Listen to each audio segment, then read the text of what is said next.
Hey, yo, what's up, YouTube, man? It's your boy, Ashton Jackson, and in today's video, man, we're going to be doing the final 53-man roster prediction of the Dallas Cowboys. I'm not going to do the preview matchup of the Saints game only because the roster, I feel like, is already sold. You know, it's already signed, sealed, and delivered. So before we hop to the video, I would appreciate it if you guys would like the video, subscribe if you're new, and comment who did you have making the cut off the roster, and what position are you willing to go less at in order to add another player. So, and also, don't forget to share my video with anyone who you think will enjoy my content. So, hopping straight into it, the way in which how I did roster gymnastics in order to retain some of the guys that I want to keep. For example, like a sneak peek, I'm keeping 6 wide receivers, right? In order for me to do that, I went short at quarterback. I'm only keeping 2 quarterbacks. I'm going to keep Dak Prescott. I'm going to keep Joe Milton. I'm willing to cut ties with Sam Howell because I feel like he can make the waivers. He'll clear them. And I feel like the Dallas Cowboys can bring him back on the practice squad. And he can be our practice squad quarterback, learning the system and just staying off to the side. Not really much to it. I feel like Joe Milton has clearly won the quarterback 2 position. He won that in the first 2 preseason games, and he showed out last week against the Arizona Cardinals. So I think he cemented himself as a quarterback 2 in my opinion. Now, running back, I'm keeping 4 backs. It's going to be Javonte Williams, Malik Davis, Jaden Blue, Hunter Lepke. I feel like, again, Malik Davis is your clear running back 2. If the Dallas Cowboys don't trade for somebody or pick somebody off the waivers that they feel that they have more confidence in than a guy like Malik Davis, then I can see the Dallas Cowboys possibly, letting go of Davis, having him make practice squad, whatever the case might be. But I think this is your 4. Javonte's going to be your clear starter. I think Malik, again, has won the running back 2 spot fair and square. He's been your second best back consistently. I think Jaden Blue will be there on special packages and also add on special teams, especially in the return and punt return game. And Hunter Lepke is going to be a player that we have on our roster that I wish the Dallas Cowboys had a clear game plan and how they wanted to use him down in and down out. Wide receiver, I'm keeping 6 of them. Outside of the 4, right? The main 4 is going to be CeeDee Lamb, George Pickens, Ryan Flournoy, Kevontae Turpin. Jonathan Mingo I'm going to keep because of special teams and what he can bring for you on the offense side of the football. And then Camden Brown. So I am willing, and I did find a way in order to keep 6 wide receivers. Those are going to be my 6. I think as long as we can have players that are going to contribute on special teams, like a guy like Malik Davis can, like Hunter Lepke, and then on special teams in the wide receiver room, you're going to have at least 3 people playing special teams: Camden Brown, Mingo, and Turpin, right? So I want to add as many contributors to special teams as I can, and guys that can also contribute if they're not playing special teams. So I think Camden Brown can be a guy that can be on the roster that can contribute in the receiving game, while if he's not on special teams. Tight end, we're going to keep the 3. The main 3 are going to be the main 3. That's going to be Jake Ferguson, Beverin Spanford, Luke Schoonmaker. Again, do I want Luke Schoonmaker on the roster? No. But you also got to ask yourself, all throughout the training camp clips you have seen and things of that nature, who really has been pushing Luke Schoonmaker consistently to get him out of tight end 3? We love Mike Trigg. We love the potential in what Mike Trigg can bring to this roster, but he hasn't shown you what he can potentially do. Princeton Fantham went down. That was a guy who could have pushed Schoonmaker off the roster, but DJ Rogers, undrafted tight end out of TCU, hasn't shown a whole lot. So there's not really much we can really do. So Schoonmaker is going to be a guy that's going to be on the roster, right? So is Spanford. I love Spanford. I believe he has potential to be the best tight end in this room, just based off his athletic makeup and how tall he is, and he looks like an attached tackle. He looks like an extension of an offensive lineman when he's out there blocking. So you got to give props out to Spanford. But Spanford and Luke Schoonmaker are both on expiring deals. So that's something to look out for next year, right? Because that's what a lot of GMs and teams look at, right? They look at the future. And, next year we are going to need tight ends, right? Whether we bring back Beverin or not, we're going to need some other tight ends to add to this room. Offensive line, I'm keeping 9. Outside of your 5, your main 5 are going to be Tyler Guyton, Tyler Smith, Cooper Beebe, Tyler Booker, Terrence Steele. And then your backup 4, in my opinion, is going to be TJ Bass, because I not I can't believe, but I know for sure he can play anywhere inside the interior of the offensive line, whether center or both guard spots. Same goes to Nick Everett. I think Nick Everett can also do the same thing. Nate Thomas and Drew Shelton, right? If I am the Dallas Cowboys, there's two ways in which I feel like I can improve this tackle situation. Outside of, you're going to want and you desperately need Tyler Guyton and Terrence Steele to play every single game that we possibly can this year, including the playoffs. But outside of those guys being healthy, if you want to upgrade these tackles, you have to either go in the free agency pool. Now, I know Taylor Decker, I know Jack Conklin, I know those are some names that are popping up a lot.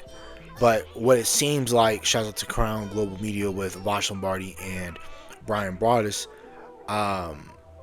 they're basically saying, from what I heard from Brian, basically Conklin and Taylor Decker, they're right now in that midst of coming off of injuries, and then not only that, they're also contemplating whether or not they want to play in the league. So with that being in contemplation right now, should the Dallas Cowboys possibly look to see what other teams are doing, like Jaguars? They traded away a late day 3 pick to go get Daniel Falele. Again, not a great guard, but they need some offensive line depth. Look at what the Chiefs did with the Giants. They traded away a future 2028 7th round pick to go get offensive line depth from the New York Giants. So if I'm the Dallas Cowboys, I'm looking at the Broncos, I'm looking at the Lions, I'm looking at Philly, I'm looking at some of these teams that have really good offensive linemen, and to see that if they get cut, can we pick up those guys, right? And if we can get some tackles that are better than Drew Shelton, I believe we can IR Drew Shelton or even Nate Thomas. If the Dallas Cowboys want to play draft pick politics and they want to keep Drew Shelton because they drafted him in the 4th round, then I can see them, placing the IR on Nate Thomas and then getting a tackle. But offensive line, I still feel like we need to figure out our tackle situation. So we'll figure that out Sunday, because that's when the Dallas Cowboys have to do roster cut down. So that's something to look at as well. Defensive linemen, I'm keeping 11, right? I have 6 defensive tackles. I have 5 edge rushers. Those 5 consist of Donovan Izaraku, Rashawn Gary, Malachi Lawrence, Von Miller, James Houston. Now, who got cut from this list? Sam Williams and Maris Leofau. I would like to keep Maris Leofau as a linebacker, outside linebacker, inside linebacker type of player, where on certain downs he can pass rush, but on other downs, on special teams, he's playing linebacker, or in a pinch if he needs to play linebacker. I would love to have kept Maris Leofau, but I don't think the Dallas Cowboys are going to keep him. And then the 6 defensive tackles that I do have are going to be Quentin Williams, Kenny Clark, Otito Ogbanya, Jonathan Bullard, Jay Tuia, LT Overton. I think that's a really competent 6 that you have right there. Could I possibly see the Dallas Cowboys do something with Jonathan Bullard? Because we haven't seen Jonathan Bullard play football at all since being Dallas Cowboys. We signed him, everything like that, but he has not played or dressed up yet in a Dallas Cowboy uniform or participated in any offseason activities that I can recall. So could they possibly put a phantom injury on him and bring up a guy like Tommy Dunn, DJ Weathers? Maybe. But currently how the roster is constructed, I believe those are going to be your 6 defensive tackles. And LT Overton, but being a guy that I feel that if he can add something to this room and be, again, another really good depth piece, something he's been showing you in the preseason and also in camp. I love the way LT Overton has been playing. He has definitely been an upgrade from when we first drafted him. Didn't have a whole lot of hopes from. I didn't have a whole lot of hope from a player like LT Overton, especially because I didn't see a whole lot of pass rush moves coming out of Alabama. But if he can stock and shed in the run game, be really stout in the run game, and add something in the pass rush department, I think we can have something here with LT Overton.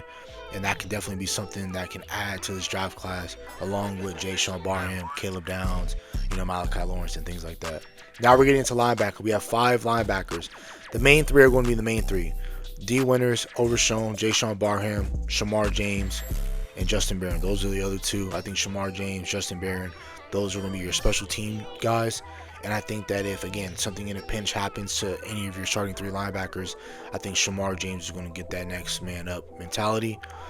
Honestly, if you want to take away a linebacker and add Maris Leofau, as your defensive lineman, that could be solid as well. I can see the Cowboys doing that.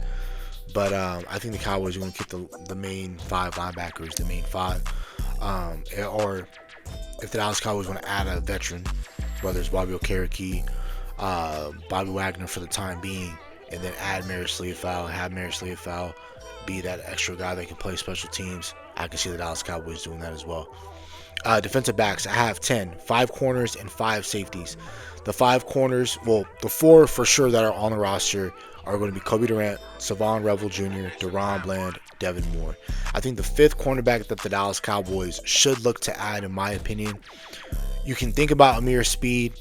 He's an undrafted free agent. He was a guy that was playing gunner on first team reps versus the New Orleans Saints in the joint practice, so that's something to look out for.